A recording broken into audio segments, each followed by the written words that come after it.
Nothing was said that afternoon. And yet, something quietly moved out of place between us. It started like any other ordinary day.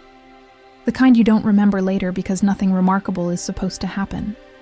We were walking back from the grocery store, each of us carrying a bag that was probably heavier than it needed to be. The sun was low, soft, almost apologetic, the way it gets in late autumn. She walked slightly ahead of me, humming something under her breath. I never asked what song it was.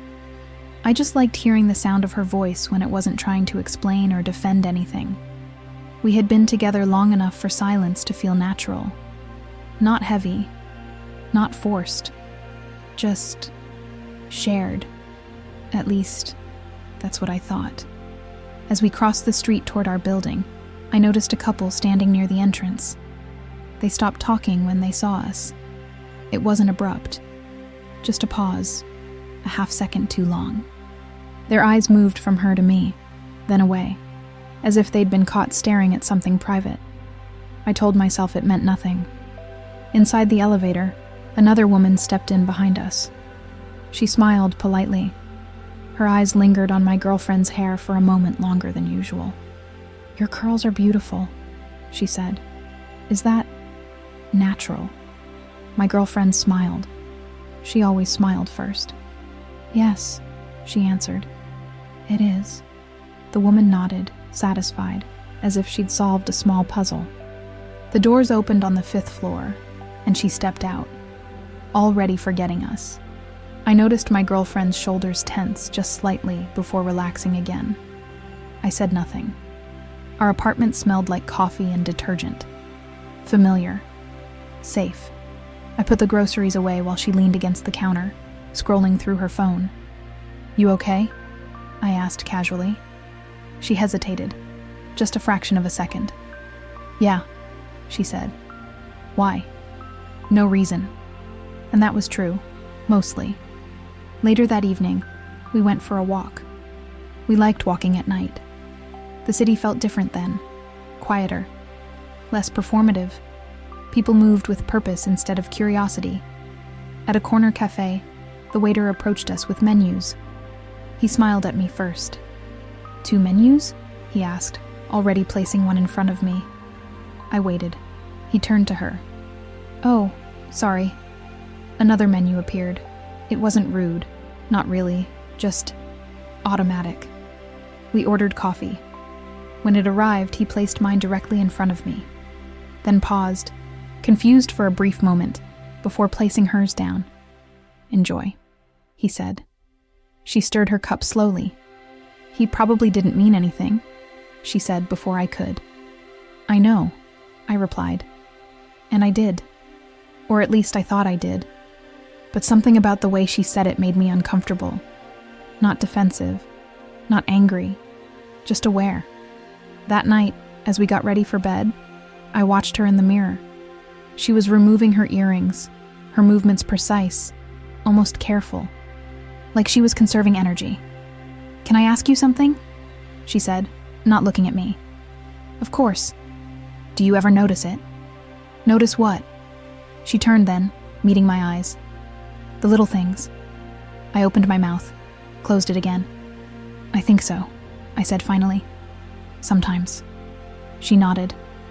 "That's good." She didn't explain. She didn't need to. We lay in bed, facing opposite directions, our backs almost touching. Almost. I thought about the looks, the pauses, the way people spoke to her with curiosity disguised as kindness. I had seen it before, but I had never felt it land in my body the way it did that night. I realized something uncomfortable then. I could step out of those moments whenever I wanted. She couldn't. The next day, we visited my parents. My mother hugged me tightly, then turned to my girlfriend with a smile that was warm, but measured. "It's so nice to finally see you again," she said. "You look so articulate." I flinched before I could stop myself. My girlfriend didn't. "Thank you," she replied. "I work with words." At lunch, my father asked her where she was originally from. She answered patiently. "Here, same city as you." He laughed, embarrassed. Oh, you know what I mean. I did know what he meant, and I hated that I knew. On the drive home, neither of us spoke for a long time. I didn't say anything, I said eventually. I know, she replied. You usually don't. That wasn't an accusation, just a fact. I gripped the steering wheel tighter than necessary. Do you want me to? I asked. She thought about it. Sometimes, she said. But sometimes, I just want you to notice. I nodded. I really did. But noticing I was learning wasn't the same as understanding. Over the following weeks, the moments kept appearing. Small, quiet, easy to dismiss if you wanted to. A colleague at work asked if she was my assistant when we stopped by my office. A neighbor complimented her on how well-spoken she was. A stranger asked if she was safe with me when we held hands at a bar. None of it explosive. None of it obvious enough to protest loudly. And that was the problem. One evening, she came home later than usual. She dropped her bag by the door and sat on the couch without turning on the lights. Long day? I asked. Long everything, she replied. I sat beside her, close but not touching. I don't want you to fix it, she said suddenly. I just need you to stay. I stayed. That night, as she slept, I stared at the ceiling, replaying every moment I had stayed silent. Not because I didn't care, but because I didn't know where my voice belonged. I realized then that love, real love, isn't just about standing beside someone when it's comfortable. It's about learning how to stand with them when the ground shifts under your feet. Nothing dramatic happened the next day. No confrontation, no resolution. Just another look, another pause, another silence we carried together. And somewhere in that quiet, I knew this wasn't the end of the story.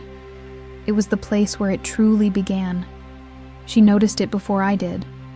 Not because she was more sensitive, not because she imagined things. She noticed it because it had always been there. The morning after that quiet realization, everything felt normal again, almost suspiciously so. We woke up at the same time, made coffee, shared the bathroom sink without bumping into each other. Routine has a way of pretending nothing has changed, even when something already has. She leaned against the counter while the coffee brewed, scrolling through messages on her phone. I watched her reflection in the window. Her face looked calm, rested, but I was starting to understand that calm didn't always mean peace. Busy day? I asked. A bit, she said. Meeting in the afternoon. With who? She shrugged. New client. First time in person. I nodded, already thinking about my own schedule. Emails, deadlines, things that existed neatly on paper. We left the apartment together, but parted ways at the corner. She walked toward the subway. I headed for my car. I watched her disappear into the crowd, and for the first time, I wondered what it felt like for her to move through the world alone. At work, the day passed uneventfully. A meeting ran long. Someone complained about the coffee machine.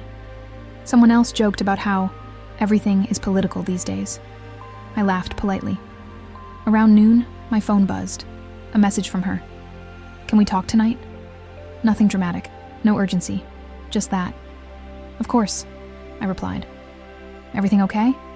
A pause. Yeah, I think so. But I could already tell. Something had happened. When I got home, she was sitting on the couch, shoes still on, jacket folded neatly beside her. She looked up when I entered. Hey, I said. Hey. I sat down slowly, giving her space. So, I said gently, what's on your mind? She exhaled, long and controlled. I had that meeting today. And? It went well, she said. Professionally. I waited. But she stopped herself, smiled faintly. It's nothing. I don't want to make a big deal out of it. That sentence landed heavier than she intended. You can tell me, I said. She nodded, eyes on her hands. When I arrived, she began.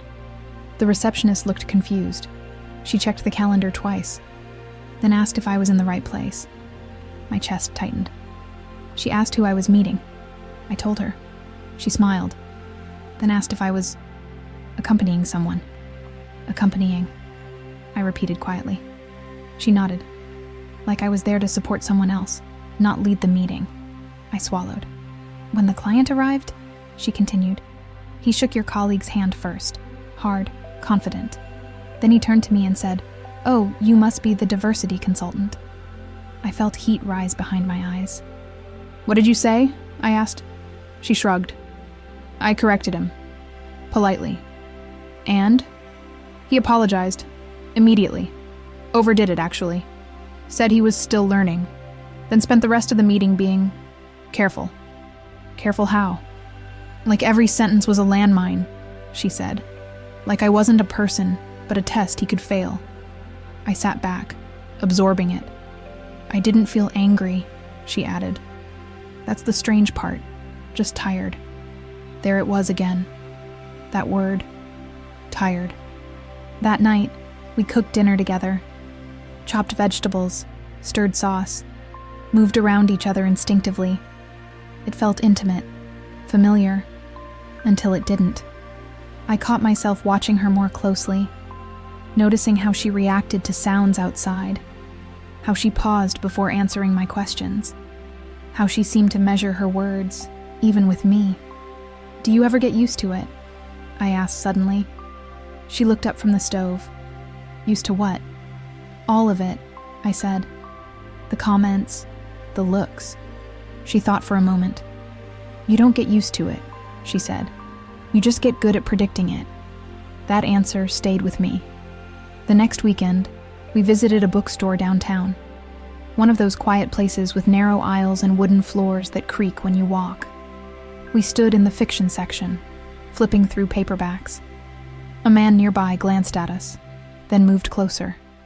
"Excuse me," he said, smiling at her. "Can I help you find something?" She looked at him. "No, thank you." He nodded, then turned to me. "And you, sir?" I froze. She noticed. "I'm good," I said. The man walked away. She didn't say anything. Neither did I. But later, as we paid at the counter, she leaned in and whispered, "That's what I mean." On the walk home, I replayed the moment again and again. How natural it had seemed, how easy it would have been to miss. That night, lying in bed, she turned toward me. "Can I ask you something?" she said. "Always. Do you ever feel invisible when you're with me?" The question caught me off guard. "No," I said honestly. She nodded. "That's what I thought." Silence filled the room. "I don't want you to feel guilty," she added quickly. "This isn't about blame." "I know," I said. "But I do want to understand." She reached for my hand. "Understanding doesn't come all at once," she said. "It comes in pieces, moments, awkward silences." I squeezed her fingers. Over the next few days, I started noticing things I had once dismissed. The way people spoke to me through her. The way compliments aimed at her somehow circled back to me. The way strangers assumed I was the decision maker. Once you see it, you can't unsee it. At a family gathering, an aunt pulled me aside. "She's wonderful," she whispered. "So strong. You're lucky." I smiled, nodded. Later, in the car, she asked, "What did she say?" I told her. She laughed softly. "They always tell you that." Something shifted then. I realized she had been carrying these moments alone for years, and I had only just begun to feel their weight. One evening, as we sat on the balcony watching the city lights flicker on, she said something that stayed with me. "I don't need you to fight every battle," she said. "I just need to know you see the battlefield." I didn't answer right away, because I finally did. And I knew that seeing it would change how I moved through the world with her. The silence between us that night felt different, less comfortable, but more honest. And somewhere in that discomfort, I sensed what was coming next. Not a confrontation, not a resolution, but a moment that would force both of us to choose how visible we were willing to be. Together. It happened in a place where I least expected it. A dinner table. Warm light. People laughing. the kind of setting where nothing is supposed to go wrong. We were invited to a small gathering at a colleague's house. Nothing formal, just a few people from work and their partners. I hesitated before going. She noticed. "Do you want to stay home?" she asked. "No," I said quickly. "I want to go." She studied my face for a second, then nodded. "Okay." The house was beautiful. Open kitchen. Music playing softly in the background. The smell of food drifting through the room. Everything felt relaxed.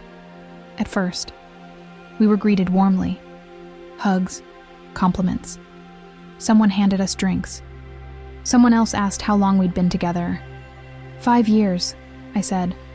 "Oh, wow," they replied. "That's impressive." She smiled. I smiled back. We sat at the table, 8 people. Conversations overlapped. Stories bounced from one end to the other. I noticed how often people looked at me when asking questions that involved both of us. "What do you do? How did you two meet? Where are you from?" She answered when she could. Sometimes she waited, as if checking whether I would speak first.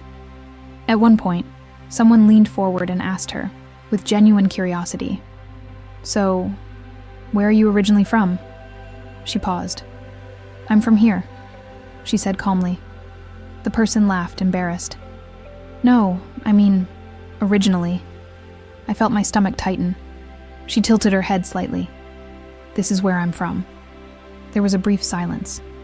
Someone cleared their throat. Another person jumped in with a different topic. The moment passed, but it didn't disappear.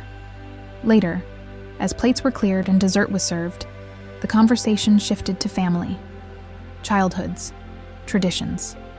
A woman across the table smiled at us.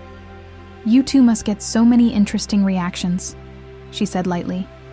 "People must be curious." "Curious how?" I asked. She waved her hand dismissively. "Oh, you know. You don't see couples like you everywhere." The words hung in the air. I glanced at her. She was quiet, stirring her coffee slowly. "It's beautiful, though," the woman added quickly. "Love is love." There it was, that phrase people use when they think they're being generous. I waited for her to respond. She didn't. On the drive home, the car felt smaller than usual. "Are you okay?" I asked. She looked out the window. "Yeah," she said. "Just thinking." "About what?" But I didn't ask. At home, she took off her shoes and sat on the edge of the couch. I stayed standing for a moment, unsure. "Did that bother you?" I asked finally. She shrugged. "Which part?" "All of it." She took a breath. "It wasn't bad," she said carefully. "It was familiar." That word again. Familiar. "They didn't mean harm," she continued. "I know that." "I know," I said. "But meaning well doesn't make it light," she added. I nodded. "I wanted to say something," I admitted. She turned toward me. "I know you did." "But I didn't," I said. "And I don't know if that makes it better or worse." She studied me for a long moment. "Sometimes," she said, "silence feels safer. For everyone." That night, I couldn't sleep. I replayed the dinner in my head. The smiles, the comments, the way everything was wrapped in politeness. No one had raised their voice. No one had insulted her directly. Nothing was said. And yet, something had shifted again. Over the next few days, I noticed a change in her. Nothing obvious, nothing dramatic, just small things. She spoke less in group settings. She let conversations pass without correcting people. She laughed a little quicker, ended topics sooner. One afternoon, as we were walking through the park, she stopped suddenly. "Can I tell you something?" she asked. "Of course. I sometimes wonder if I make things harder for you." I frowned. "What do you mean?" "Being with me," she said. "Do you ever feel like people see you differently because of me?" The question landed softly, but it stayed. "I don't mind," I said. She nodded. "That's not what I asked." I thought carefully. "Yes," I said finally. Sometimes. She exhaled, relieved. Thank you for being honest. But it doesn't feel like a loss, I added quickly. It feels like clarity. She smiled faintly. I don't need you to lose anything, she said. I just don't want to be something you have to explain. The words stayed with me longer than I expected. A few days later, we stopped at a cafe near her office. Small place, quiet. We ordered and waited at the counter. The barista handed me my coffee first, then paused. And for you, he said to her, are you paying separately? She looked at him. No, she said. Together. He nodded, flustered. Oh, sorry. I just assumed. It's fine. She interrupted gently. We took our drinks and sat by the window. She stared into her cup. You didn't have to stop him, I said softly. I know, she replied. But if I don't, no one else will. I watched her then. Really watched her. How much energy it took to stay composed. How often she had to decide whether to speak or let things slide. How heavy those decisions must be. That evening, as we cooked dinner, she asked me something unexpected. Do you ever talk about this with anyone? With who? Your friends? Your family? I hesitated. Not really. She nodded, unsurprised. I thought so. Is that bad? I asked. She shook her head. No, it just means this world is new to you. For me, it's not. The realization settled between us. Later that night, she leaned against my shoulder. I don't need you to become someone else, she said quietly. I just need to know that when things get uncomfortable, you won't disappear into comfort. I wrapped my arm around her. I'm here, I said. I know, she replied. But being here will get harder. I didn't argue, because I could feel it too. Something was approaching. Not loud, not explosive, just a moment that would require more than silence. And when it came, I knew pretending not to notice would no longer be an option. It didn't arrive loudly. No raised voices, no scene. Just a moment that lingered a second longer than it should have. We were at a neighborhood gathering. One of those casual events where people bring folding chairs and paper plates, where conversations drift in and out like music from a nearby window. Someone had set up a grill. Someone else had brought a speaker. It felt harmless. She stood beside me, talking with a woman she had just met. I listened with half an ear, nodding when it felt appropriate. The sun was beginning to set, casting that soft orange light that makes everything look gentler than it really is. Then a man joined the circle. He smiled easily. Too easily. So, he said, glancing between us, how did you two end up together? It wasn't the question itself. It was the tone. Light, curious, almost playful. She answered first. We met at work, she said. Oh, he replied, eyebrows lifting. That's interesting. He turned to me. You must have stood out. I felt the pause that followed. She waited. I guess we both did, I said. He laughed, a quick sound. I just mean, he continued, you don't see this combination every day. Where I grew up, at least. The word hung there. Combination. She smiled politely. I imagine not, she said. There it was again. That crossroads. The one I was starting to recognize. Say something, or let it pass. I felt the familiar pull toward comfort, toward silence, toward not disrupting the atmosphere. And I felt something else too. Her stillness. It wasn't tense. It wasn't defensive. It was watchful. I cleared my throat. We're not really a combination, I said. We're just people. The man blinked, surprised. Oh, yeah, of course, he said quickly. That's what I meant. He took a step back, sensing the shift, then excused himself toward the grill. The conversation resumed. Laughter returned. Music grew louder. But something had already changed. Later, as we walked home, the night air felt heavier. She didn't say anything at first. Neither did I. You didn't have to do that, she said eventually. I know, I replied.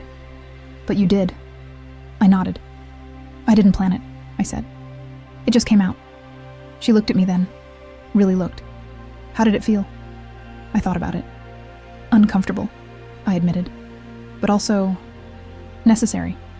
She smiled softly. That's what I was afraid of. Afraid? I asked. That one day you'd feel that discomfort, she said, and decide it wasn't worth it. I stopped walking. Hey, I said gently. She stopped too. I'm not going anywhere. I know, she said, but I've learned not to assume. We continued walking, slower now. That night, I lay awake, thinking about the moment, about how small it had been, how easy it would have been to miss, and how heavy it felt anyway. Over the next few days, I noticed something else. People reacted differently when I spoke up. Not dramatically, not angrily, just differently. At a cafe, when someone assumed she was ordering separately, I corrected them before she could. At a store, when a cashier addressed me about a decision she was making, I redirected the question to her.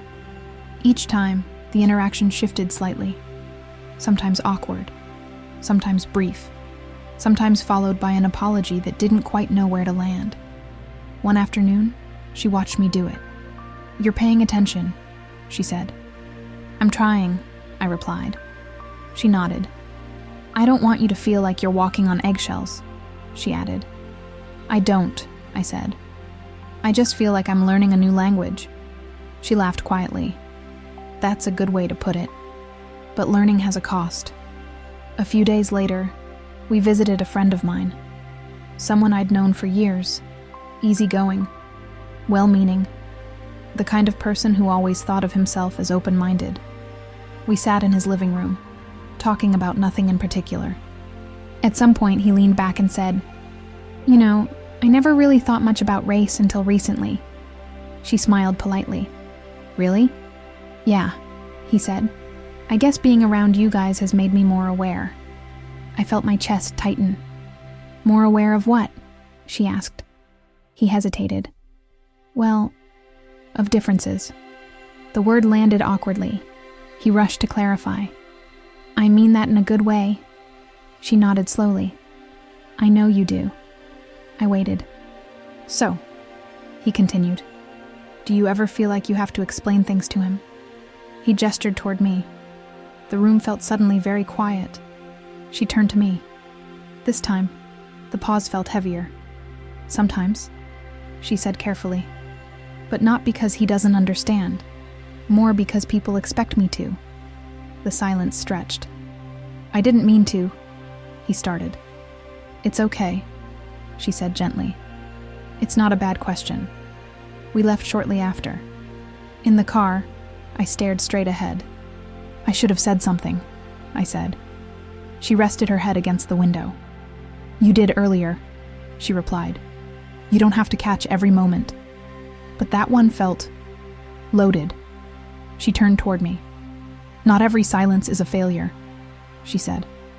Some are just pauses. I thought about that. That evening, as we cooked dinner, she asked me something quietly. Do you ever worry about getting it wrong? All the time, I said.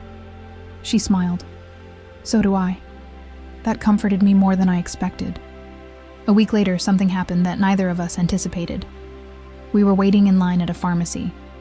The clerk called out, Next. She stepped forward. The clerk looked past her. Sir, he said to me, you're next.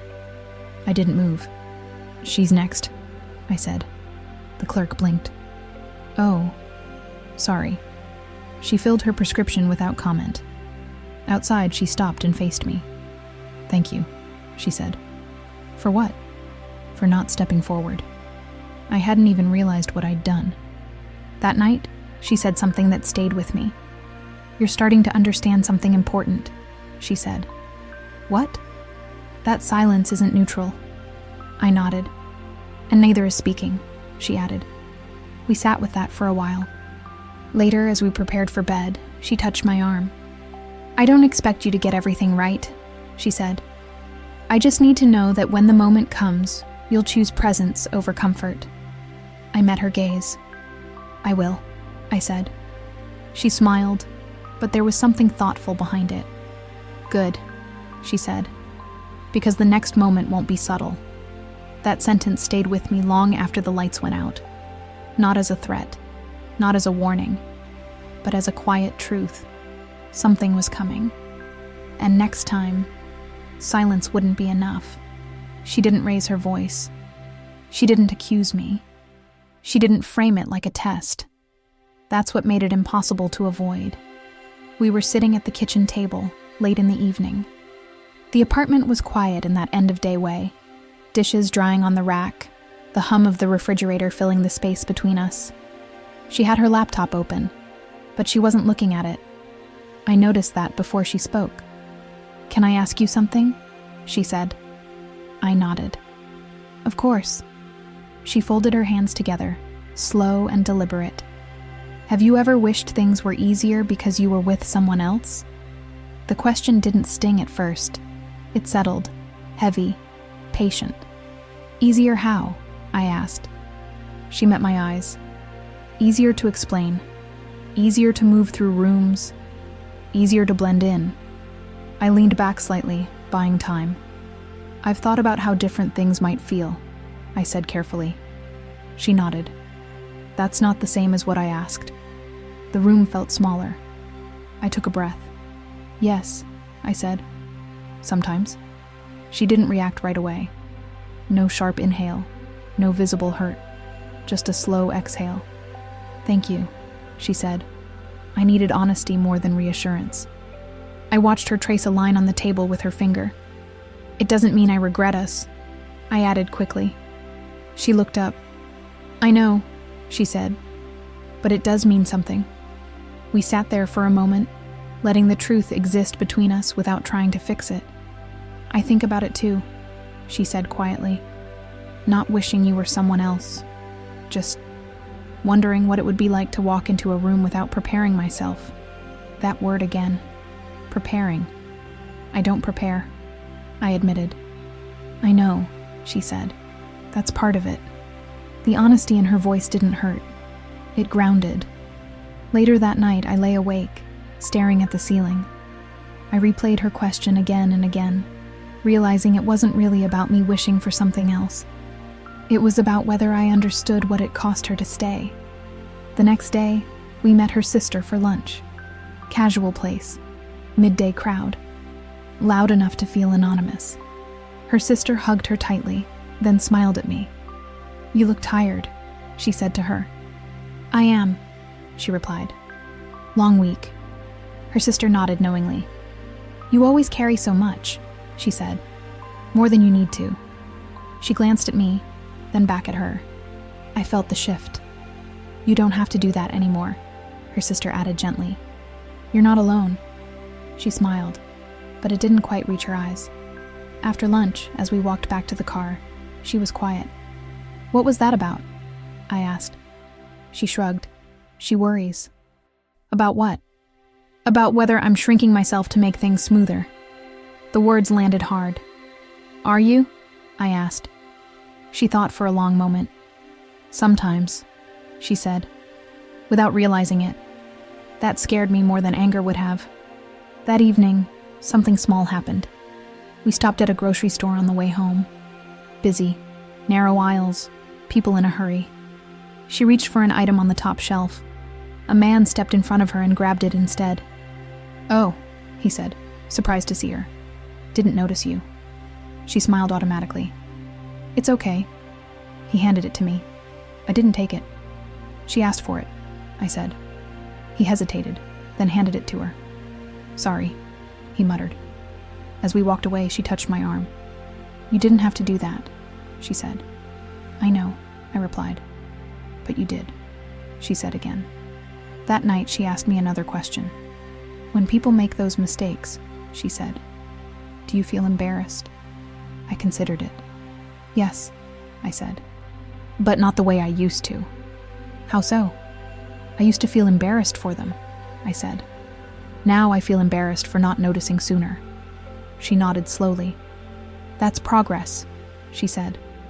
A few days later, the moment she had warned me about arrived. It wasn't public. It wasn't subtle. It came from someone close. We were at a small family gathering on my side. Nothing formal. Just relatives, familiar faces, familiar jokes. Everything felt comfortable, until it didn't. An uncle pulled me aside. "I hope I'm not saying the wrong thing," he said quietly. "But have you thought about how complicated things might be long-term?" "Complicated how?" I asked. He hesitated.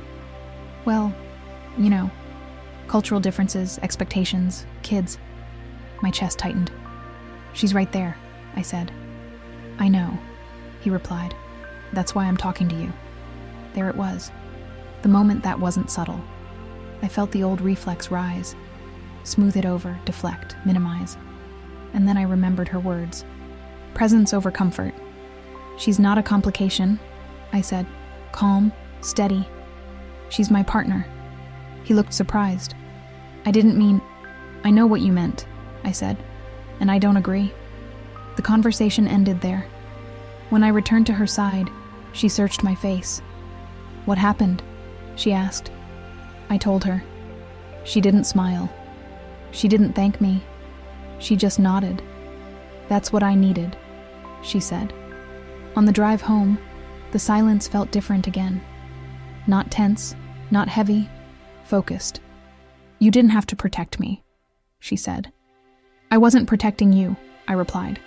"I was choosing us." She looked out the window, thoughtful. "Choosing us will keep asking more of you," she said.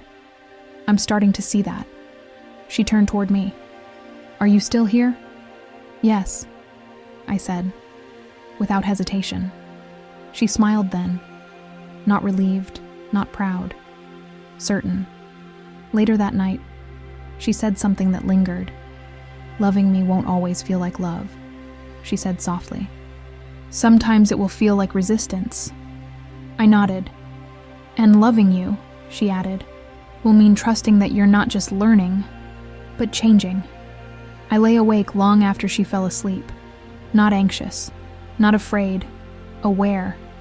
Aware that love in this form wasn't quiet agreement. It was active presence. And I knew, with certainty, that the next moment would test not what I said, but what I did when no one was watching. It didn't happen all at once. It started with a meeting that felt ordinary enough. Conference room, glass walls, coffee cups scattered across the table. A familiar setting where decisions were supposed to be rational, detached from anything personal. She wasn't there. That mattered more than I expected. We were discussing a new project, a potential partnership, one of those opportunities everyone wanted to impress. A colleague leaned forward. "We need someone client-facing," he said. "Someone who fits the profile." No one asked what that profile meant. No one needed to. I felt it in the room before it reached my ears. Another voice chimed in. "We want this to feel safe, relatable. Safe, relatable." Words that sound harmless until you've heard them enough times. I cleared my throat. "Why wouldn't she be a good fit?" I asked. The room went quiet. Not awkward, measured. Someone smiled. "Oh, she's great," they said quickly. "Very capable. Just, this client is particular." Particular. I felt my pulse quicken. "Particular how?" I asked. A pause. "Well," another colleague said, choosing his words carefully, "they're traditional." No one looked at me. Everyone looked at the table. I realized then that neutrality wasn't protecting anyone. It was just maintaining comfort.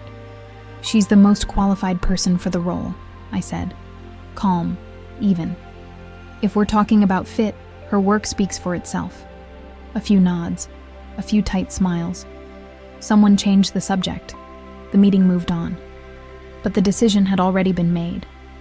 Later that afternoon, I found her in our living room, shoes kicked off, scrolling absently on her phone. "How was your day?"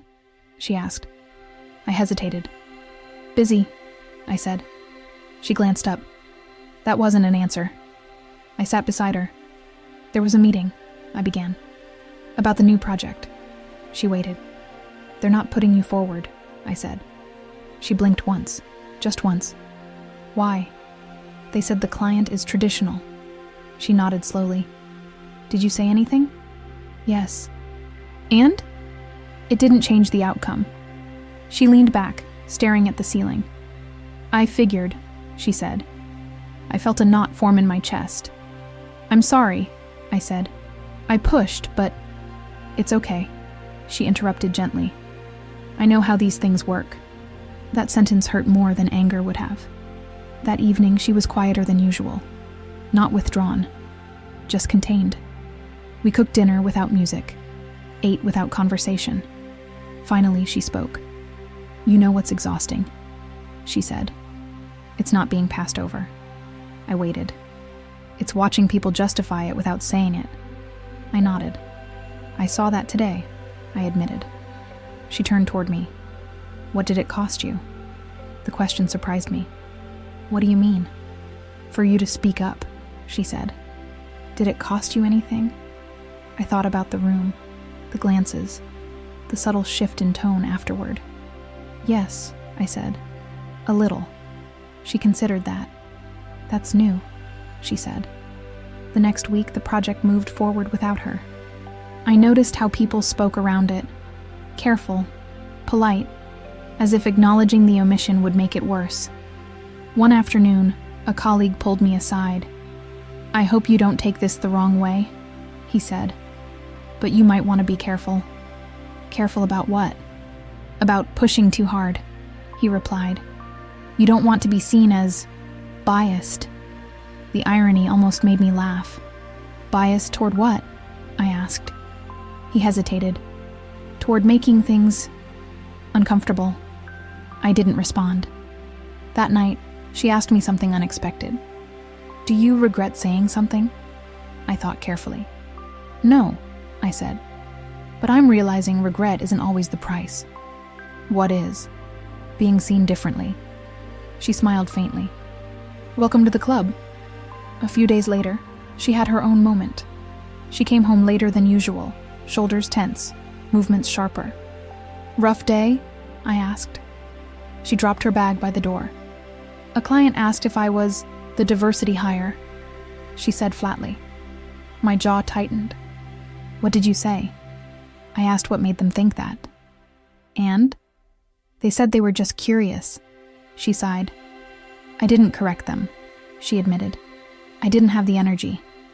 I reached for her hand. That doesn't mean you failed, I said. I know, she replied. But it reminded me of something. What? That I've been choosing where to spend my resistance my entire life. That night, lying in bed, I realized something uncomfortable. By speaking up, I had entered a space she had been navigating alone for years, and I was already feeling the weight of it. A week later, I was called into a private conversation. Nothing formal, just a check-in. They thanked me for my passion, for my perspective. Then came the pivot. We value diversity, they said, but we also value harmony. Harmony. We need team players, they added. People who understand the bigger picture. I nodded, listening. Just be mindful, they concluded. When I got home, she could tell immediately. They talked to you, she said. Yes. What did they say? I told her. She listened without interruption. When I finished, she was quiet for a long moment. Are you okay? I asked. She looked at me. I'm proud of you, she said. But I need to ask you something. I braced myself. If this starts to cost you more, she continued, will you resent me? The question landed hard. No, I said immediately. She held my gaze. Think about it, she said gently. Don't answer out of love. I did think about it, about comfort, about safety, about how easy neutrality had once been. I won't resent you, I said finally, but I might resent myself if I stop. She exhaled slowly.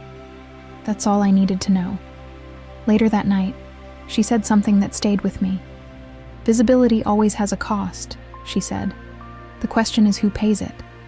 I lay awake long after she fell asleep. Because I understood now that love wasn't just shared joy, it was shared consequence. And the next choice wouldn't just affect how we felt, it would affect how we stood, in rooms where silence had once been enough. The invitation arrived quietly. An email, 2 paragraphs, polite language, a panel discussion, industry-related, public-facing, the kind of event that looked good on paper and even better in photos. My name was on it. Hers wasn't. I noticed immediately. I stared at the screen longer than necessary, waiting for a follow-up, an attachment, a correction. Nothing came. That evening, I mentioned it casually while we were cleaning up after dinner. They invited me to speak at that conference next month, I said. She looked up. That's great. Her tone was genuine, warm. They want me on a panel about leadership and culture, I added. She nodded. Sounds important. I hesitated. They didn't invite you. She paused, dishcloth still in her hand. Did they mention why? No, I said. They just didn't. She set the cloth down carefully. I see. We stood there for a moment, the hum of the dishwasher filling the space between us. Do you want to go? She asked. The question surprised me. I hadn't thought that far, I said. She studied my face. You should think about it. I did. Over the next few days, the invitation followed me everywhere, in meetings, on walks, in the quiet moments before sleep. It was a good opportunity, a visible one, and visibility had already shown its price. One afternoon, a colleague congratulated me. This is big, he said. People notice things like this. People notice who? I asked. He smiled awkwardly. You know, the right people. That phrase again. At home that night, she asked me something gently. If you go, she said, what will you talk about? I don't know yet, I replied. Leadership, culture, responsibility. She nodded. And if someone asks you about your personal life? I hesitated. I imagine they might. What will you say? The question lingered. I'd talk about us, I said.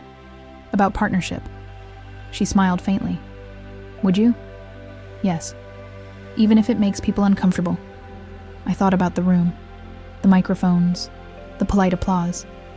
Yes, I said. She didn't respond right away. Do you feel like you have to prove something? She asked eventually. To who? To yourself, she said. Or to them. I considered it. I think I feel like not saying anything would prove something too, I replied. She nodded slowly. I know. A few days later, she had her own moment. She came home quieter than usual, shoulders heavy. Long day? I asked. She nodded. A colleague told me I should apply for a different role, she said. One that's less visible. I felt anger rise. What did you say? I asked why. She replied. They said it might be less draining. Less draining. They meant well, she added quickly. I know that. I'm tired of that phrase, I said. She smiled weakly. So am I. That night, she asked me something that changed everything. If you go on that stage, she said softly, will you feel like you're leaving me behind? The question wasn't accusatory. It was vulnerable. No, I said. I'd feel like I'm stepping forward with you. She searched my face. And if the room doesn't see it that way? I didn't answer immediately. I can't control the room, I said, but I can control whether I disappear inside it. She leaned back, considering. You know, she said, I've been invisible in rooms my whole life. I stayed quiet. Sometimes by force, she continued. Sometimes by choice.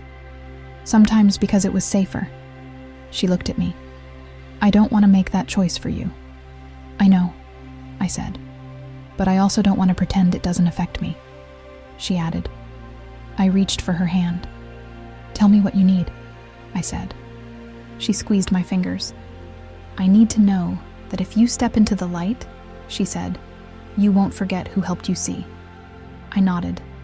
I won't. The day of the conference arrived faster than expected.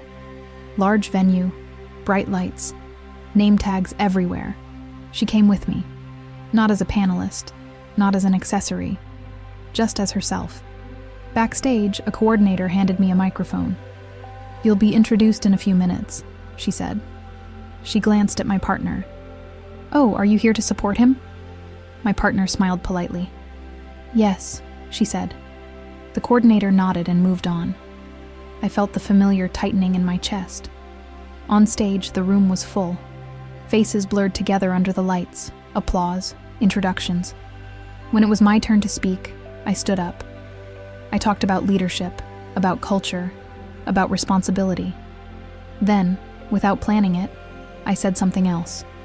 "I've learned that leadership isn't about being comfortable," I said.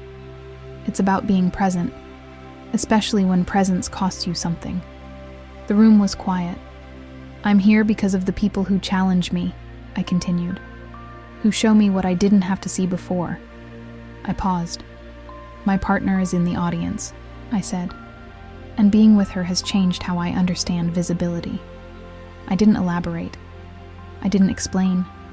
I didn't justify. I simply said it. The applause came, measured, polite, real. Afterward, people approached me. Some congratulated me. Some avoided eye contact. Some asked careful questions. One person pulled me aside. "That was brave," they said. "Not everyone would do that." I smiled. "It didn't feel brave," I replied. "It felt necessary." Outside, she waited near the exit. "How did it go?" she asked. "I talked about us," I said. She raised an eyebrow. "Us how?" "Just us." She smiled. "That's enough." On the drive home, the city lights blurred past. "Do you think it will change anything?" she asked. "I don't know," I said. She nodded. "Sometimes change isn't the point," she said. "Sometimes choosing is." That night, lying in bed, I realized something. The cost hadn't been dramatic, no doors slammed, no offers withdrawn. But something subtle had shifted. I had been seen, and so had she. Not by everyone, not perfectly, but enough. Enough to know that the next time the invitation came, the question wouldn't be whether I should speak. It would be how much of myself I was willing to bring, and whether I was ready to keep paying the cost, not alone, but together. The change didn't announce itself. No messages, no comments online, no sudden confrontation. It arrived through someone who already knew us. We were visiting my parents for the weekend. Nothing unusual. Same house, same street, same rhythm. She had been there many times before. Enough for it to feel familiar. Enough for comfort to settle in. My mother hugged her tightly when we arrived. "You look well," she said. "Both of you." My father nodded from his chair, smiling.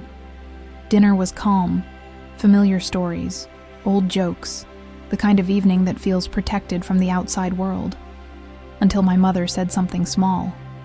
"So," she said, pouring wine, "I saw you speak at that conference." I looked up. "You did?" She nodded. "It came up in a newsletter someone forwarded me." She smiled at my partner. "You should be proud of him." My partner smiled back. "I am." There was a pause. "And you," my mother added, turning to her, "must have had an interesting perspective on all of it." The sentence sounded harmless, but it landed strangely. "What do you mean?" my partner asked gently. My mother hesitated. "Well, watching him talk about those things, about visibility, I imagine it felt personal for you." My partner nodded. "It did." Another pause. "I hope," my mother continued carefully, "that it doesn't put too much pressure on you. Being representative. Representative." The word sat between us. "I'm not representing anything," my partner said calmly. "I'm just living my life." My mother nodded quickly. Of course, I didn't mean..." "It's okay," my partner said. "I understand." But I noticed the way her shoulders tightened slightly. After dinner, while my father watched television, my mother pulled me aside in the kitchen. "I hope I didn't say the wrong thing," she whispered. "I don't think you meant harm," I said. "But?" she asked.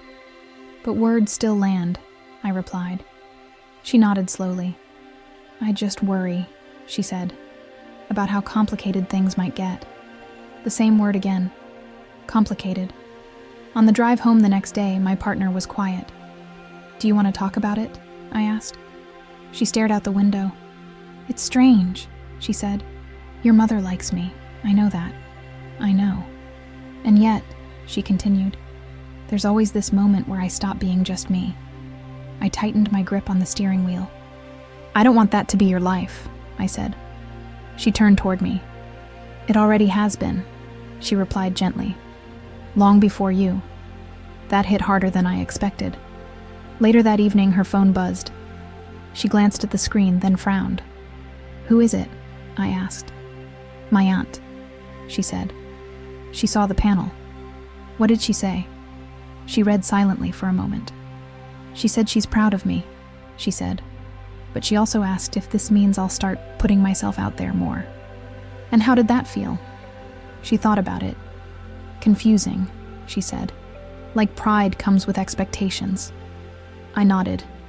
"Does it bother you?" I asked. "Not exactly," she replied. "It just reminds me that when visibility increases, so does projection." That night, we sat on the balcony, the city quiet below us. "I don't want to be someone's lesson," she said suddenly. "I know," I replied. "I don't want to be someone's proof," she added. "Or their discomfort, or their growth." I leaned closer. "You don't have to be," I said. She smiled faintly. "I know, but sometimes people decide for you." The next day, something else happened. We ran into a neighbor we barely knew. Polite, friendly, always brief. She smiled brightly. "I saw your partner speak online," she said to me. "So powerful." She turned to my partner. "You must feel so seen." My partner blinked. "Seen how?" "Well," the neighbor said, lowering her voice, "as someone strong, resilient." My partner smiled politely. "I feel seen as myself," she said. The neighbor laughed awkwardly. "Of course, that's what I meant." After she walked away, my partner exhaled. "That's new," she said. "What is?" "People thinking they know me because they saw you talk." I felt something shift again. That night, she asked me something quietly. "Are you ready for this part?" "What part?" "The part where your choices don't just affect you," she said, "but how people look at me." I thought carefully. "No," I admitted, "but I'm not turning away from it either." She nodded. That's all I needed. We sat in silence for a while. Then she said something that stayed with me. "Visibility doesn't just change how strangers see us," she said. "It changes how people who love us think they understand us." I realized then that the ripples were moving outward, from rooms, to relationships, to histories, and we were only beginning to see how far they would go. Because the next reaction wouldn't come from someone distant. It would come from someone whose opinion mattered more than we expected. It came from someone whose opinion I didn't realize I was still carrying. Her mother. The call happened on an ordinary afternoon. No warning, no urgency, just her name lighting up the screen. She answered calmly, stepped into the other room, and closed the door behind her. I stayed where I was. I didn't listen. I didn't need to. I could hear it in the pauses. When she came back, her expression hadn't changed much, but something in her posture had. "Everything okay?" I asked. She nodded. "Yeah," she said. "Just a conversation." She sat down slowly, hands folded in her lap. "She saw the panel," she continued. "Or at least part of it." I waited. "She said she was proud," she said. Then she asked me something. I felt my chest tighten. "What did she ask?" She hesitated. "She asked if I ever worry that being with you will make my life harder." The word settled between us. "She didn't mean it cruelly," she added quickly. "She framed it as concern." I nodded. "What did you say?" She looked at me. "I told her the truth," she said, "that it already has, and that it also made my life fuller." I exhaled. "She didn't argue," she continued, "but she asked something else." "What?" "She asked if I ever miss how simple things used to feel, I stayed quiet. And do you? I asked gently. She thought for a long moment. I miss being able to move through the world without translating myself, she said. But I don't miss who I was before I learned how to choose. That answer stayed with me. Later that evening, she asked me something unexpected. Can I ask you something too? Of course.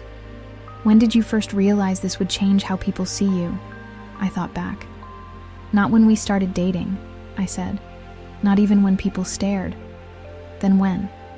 When I realized some people weren't just seeing us, I said. They were reassessing me. She nodded. That's the part people don't talk about, she said. How proximity rewrites history. That night, we walked through the neighborhood. Same streets we'd walked 100 times. A man passed us, nodded politely, then looked again. Nothing happened. And yet, we both noticed. Do you ever wish we could just be invisible? I asked quietly. She smiled faintly. Invisible to who? She asked. I didn't answer. The next day I called my sister. We talked about nothing at first. Work, weather, plans. Then she said it. You seem different lately. How so? I asked. More careful, she said. More intentional. I paused. That's not a bad thing. No, she replied. It's just new. She hesitated. I hope you're not losing yourself.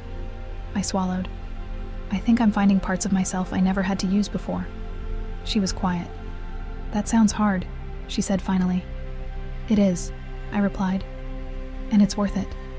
When I told my partner about the call, she listened without interrupting. Does it bother you? She asked. That people think I'm changing? Yes. I considered it. It bothers me when they think I'm changing away from something, I said. Not when I'm changing toward something. She smiled softly. That's a good distinction. That evening, she shared something from her past. I used to think love meant minimizing friction, she said. Making things smooth, palatable. I looked at her. And now? Now I think love is staying present when friction reveals truth. I nodded. We sat in silence for a while. Then she asked the question that lingered. Do you ever worry about the future? She asked. Not in abstract terms, in practical ones. Like what? Kids, she said. Family gatherings, aging parents, spaces where explanation becomes expectation. I thought carefully. Yes, I said. I worry. She nodded. But? She asked. But I don't worry about us, I added. I worry about the world we'll have to navigate. She leaned her head against my shoulder.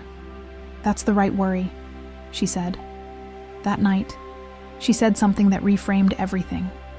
People think relationships like ours are about difference, she said. But they're really about exposure. Exposure to what? To the parts of ourselves we never had to examine, she replied.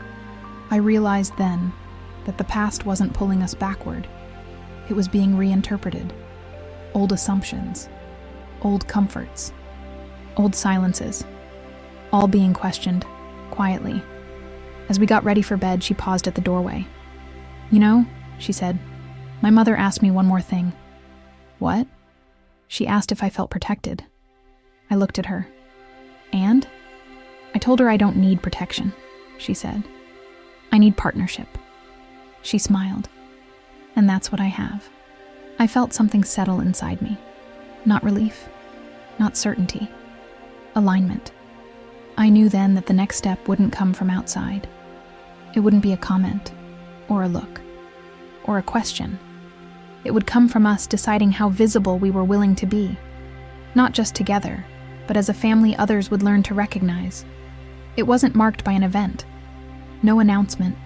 No turning point anyone else would recognize. It came quietly, the way most real decisions do. We were sitting together one evening, nothing urgent on the schedule. The kind of moment that used to pass unnoticed. She was scrolling through her phone. I was staring out the window. You know, she said casually, people don't look at us the same way anymore. I nodded. I've noticed. They're not worse, she continued, just more aware. That awareness has weight, I said. She smiled faintly. It always did, she replied. You just feel it now too.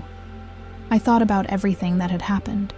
The rooms, the pauses, the questions that never sounded aggressive but always asked something of us. What do you want next? I asked her. She looked at me, surprised. What do you mean? How do you want to exist in all of this? I said. Not as a reaction, not as an answer to anyone. She leaned back, considering. I want to stop shrinking moments before they happen, she said. I want to stop deciding how much of myself is acceptable before I enter a space. I nodded. And you? She asked. I want to stop pretending neutrality is kindness, I replied. I want to be honest about where I stand, without performing it. She smiled. That sounds aligned. A few days later, we attended a small gathering together. Friends, acquaintances, people from different parts of our lives overlapping in one room. Nothing dramatic happened, but something was different. We didn't separate instinctively. We didn't soften our presence. We didn't preempt reactions. We were just there. At one point, someone asked her what she did. She answered directly. No disclaimers, no qualifications. Later, someone asked me how we met. I told the story simply, not framed, not cautious, and no one interrupted. On the way home, she said something quietly. That felt easier. I nodded. Not because people changed, I said. Because we did. That night, I realized something important.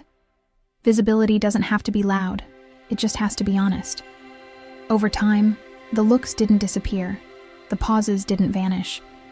But they stopped defining the moment. We learned to let them exist without rearranging ourselves around them. One afternoon, she said something that felt like closure.